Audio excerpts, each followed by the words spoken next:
Hi hello ನಮಸ್ತೆ guys, Satish ಮಲ್ಲತಿ YouTube ಚಾನಲ್ಗೆ ನಿಮಗೆಲ್ಲ ಸ್ವಾಗತ. ಸೊ ನಾವು ಇವತ್ತು ಬಂದಿದ್ದೇವೆ ಚಿತ್ತಾಪುರ ತಾಲೂಕಿನಿಂದ 2 ಕಿಲೋಮೀಟರ್ ದೂರದಲ್ಲಿರ್ತಕ್ಕಂಥ ಒಂದು ನಾಗಾವಿ ಸುಕ್ಷೇತ್ರಕ್ಕೆ. ಸೊ ಆ ಸುಕ್ಷೇತ್ರದ ಒಳಗಡೆ ಇದ್ದೇವೆ.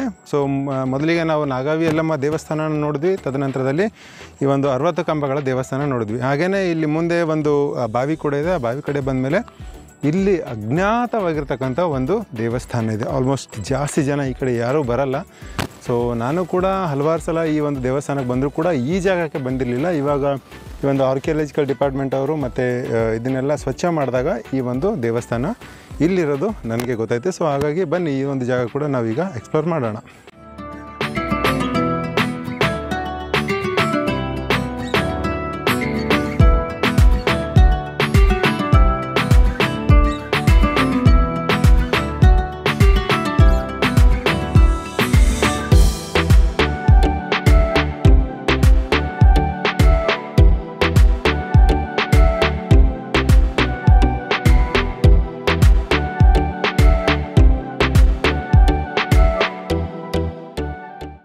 ಸೊ ಈ ಜಾಗದಲ್ಲಿ ಎದುರುಗಡೆ ಇಲ್ಲಿ ನಂದಿ ಕಾಣಿಸುತ್ತೆ. ಹಾಗಿದ್ರೆ ಈ ಕಡೆ ಶಿವ ಇರಲೇಬೇಕು ಅಥವಾ ಲಿಂಗ ಇರಲೇಬೇಕು. ಸೊ ಹೀಗಾಗಿ ನಾವು ಈ ಕಡೆ ನೋಡ್ತಾ ಇದ್ದೀವಿ, ಇಲ್ಲಿ ನಮಗೆ ಲಿಂಗ ಇದೆ. ಸೊ ಇನ್ನೊಂದು ಸರ್ಪ್ರೈಸ್ ಏನಂದರೆ ಗೆಳೆಯರೆ, ಆ ಕಡೆ ಭಾಗದಲ್ಲಿ ನೋಡಿ ಒಂದು ಬೃಹತ್ತಾದಂಥ ಒಂದು ನಂದಿ ಕಾಣಿಸುತ್ತೆ. ಆ ಮಟ್ಟಿಗೆ ಬೃಹದ್ದಾಗಿರೋದಲ್ಲ ಅಂದರೂ ಕೂಡ ಅಟ್ಲೀಸ್ಟ್ ಒಂದು 4 ಅಡಿ ಆದರೂ ಈ ನಂದಿ ಎತ್ತರವಾಗಿದೆ. ಮೇಲಿನ ಆಕೃತಿಗಳನ್ನು ನೋಡಿ, ಗೆಜ್ಜೆಗಳನ್ನು ನೋಡಿ.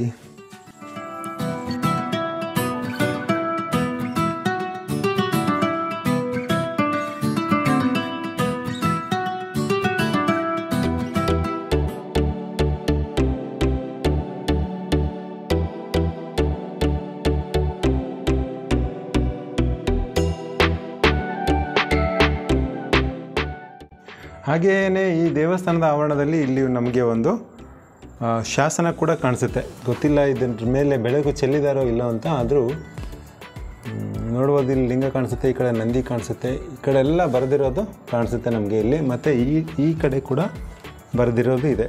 ಸೊ ಇತಿಹಾಸಕಾರರು ದಯವಿಟ್ಟು ಇದ್ರ ಮೇಲೆ ನೀವು ಬೆಳಕು ಚೆಲ್ಲಿ ಅಥವಾ ಈ ಇತಿಹಾಸ ಯಾವುದ್ರ ಬಗ್ಗೆ ಹೇಳುತ್ತೆ, ಏನದ್ರ ಬಗ್ಗೆ ಹೇಳುತ್ತೆ ಅನ್ನೋದನ್ನು ಒಂಚೂರು ಸಾರ್ವಜನಿಕರಿಗೆ ಅಥವಾ ನಾಗರಿಕರಿಗೆ ನೀವು ತಿಳಿ ಹೇಳಿಸಿದರೆ ಇನ್ನೊಂದು ಸ್ವಲ್ಪ ಇದರ ಇತಿಹಾಸದ ಮೇಲೆ ಬೆಳಕು ಚೆಲ್ದಂಗೆ ಆಗುತ್ತೆ. ಅಲ್ಲಿ ಇನ್ನೊಂದು ದೇವಸ್ಥಾನ ಇದೆ, ಆ ಕಡೆ ಕೂಡ ಹೋಗೋಣ. ಸೊ ಬನ್ನಿ, ಇಷ್ಟು ದಿನ ಆದರೂ ಕೂಡ ನಮ್ಮ ಕಣ್ಣಿಗೆ ಬೀಳದಿರುವಂಥ ದೇವಸ್ಥಾನ ಇದು.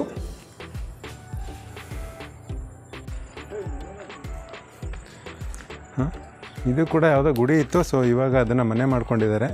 ಸೊ ಇಲ್ಲೂ ಕೂಡ ನಮ್ಗೆ ಇನ್ನೊಂದು ದೇವಸ್ಥಾನ ಕಾಣಿಸುತ್ತೆ ಗೆಳೆಯರೆ, ಆದರೆ ಇದು ಒಳಗಡೆ ಪ್ರಾಬಲಿ ಇವ್ರು ಇರೋದಕ್ಕೆ ಮಾಡ್ಕೊಂಡಿದ್ದಾರೆ ಅನಿಸುತ್ತೆ. ಇಲ್ಲೆಲ್ಲ ಒಳಗಡೆ ಲಾಕ್ ಇರೋದನ್ನು ನೋಡ್ತೀವಿ ನಾವು.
ಸೊ ಈ ಜಾಗ ಇರೋದು ಇಲ್ಲಿ ಒಂದು ಬಾವಿ ಇದೆ, ಬಾವಿಯ ಹಿಂದ್ಗಡೆ ನಮಗೆ ಈ ಒಂದು ಜಾಗನ ನೋಡ್ತೀವಿ ಗೆಳೆಯರೆ.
ಗೆಳೆಯರೆ, ಇಲ್ಲೊಂದು ಹಳೆಯ ದೇವಸ್ಥಾನ ನೋಡ್ತೀರಾ, ಕಪ್ಪು ಕಲ್ಲಿನಲ್ಲಿ ಕಟ್ಟಿರೋದು. ಬನ್ನಿ ಅದ್ರ ಒಳಗಡೆ ಹೋಗೋಣ. ಇಲ್ಲಿ ಬಾವಿ ಇದೆ ಇಲ್ಲೊಂದು, ಬಟ್ ನೋಡಿ ಇಲ್ಲಿ ಬಾವಿ ಕಾಣಿಸುತ್ತೆ. ಇದನ್ನು ರಿನೋವೇಟ್ ಮಾಡಿದ್ರೆ ಇನ್ನೂ ತುಂಬ ಚೆನ್ನಾಗಿರುತ್ತೆ. ಈ ಪಕ್ಕದಲ್ಲಿ ಒಂದು ದೇವಸ್ಥಾನ ಇತ್ತು, ಅದನ್ನು ಮೂರ್ತಿ ಇದು ಆ್ಯಕ್ಚುಲಿ ನಿಜಾಮರ ಕಾಲದಲ್ಲಿ ಕಟ್ಟಿರುವಂತಹ ಒಂದು ಇದು ಅನಿಸುತ್ತೆ, ಕಾಂಪೌಂಡ್ ಥರ. ಮುಂಚೆ ಟೆಂಪಲ್ ಇದ್ದದನ್ನು ಇವರು ಈ ಥರ ಮಸೀದಿ ಥರ ಬಳಸ್ಕೊಂಡಿದ್ದಾರೆ, ಅಥವಾ ಈ ಕಲ್ಲುಗಳನ್ನು ಬೇರೆ ಕಡೆಯಿಂದ ತಂದು ಇಲ್ಲಿ ಯೂಸ್ ಮಾಡಿರ್ಬೋದು, ಅಥವಾ ಇದೇ ಒಂದು ಮೂಲ ದೇವಸ್ಥಾನ ಆಗಿತ್ತೇನೋ. ಸೊ ಅದಕ್ಕೆ ಒಂದು ಬೇರೆ ರೂಪ ಕೊಟ್ಟು ಈ ಥರ ಮಾಡಿರ್ಬೋದು. ಸೊ ಇಲ್ಲಿ ಕೆಳಗಡೆ ಅಲ್ಲಿ ಹೋಗ್ಲಿಕ್ಕೆ ಕೂಡ ಜಾಗ ಇದೆ, ಮತ್ತು ಇಲ್ಲಿ ಬರ್ಲಿಕ್ಕೆ ಜಾಗ ಇದೆ.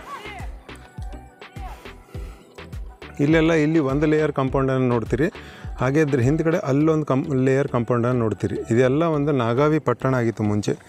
ಒಂದು ಉತ್ತರ ಭಾರತದಲ್ಲಿ ಒಂದು ನಳಂದ ರೀತಿಯಲ್ಲಿ ಇಲ್ಲಿ ನಾಗಾವಿ ವಿಶ್ವವಿದ್ಯಾಲಯ ಅನ್ನೋದು ಪ್ರಖ್ಯಾತಿಯನ್ನು ಪಡೆದಿತ್ತು.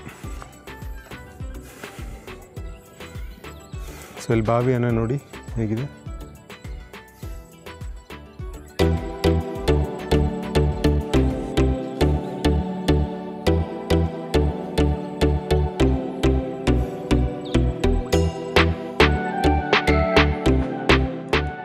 ಸೊ ನಾಗಾವಿ ಪಟ್ಟಣದಲ್ಲಿ ನೋಡ್ತೀರಾ ಗೆಳೆಯರೆ, ಈ ಥರದ ಒಂದು ಅವಶೇಷ ಇದೆ ಇಲ್ಲಿ.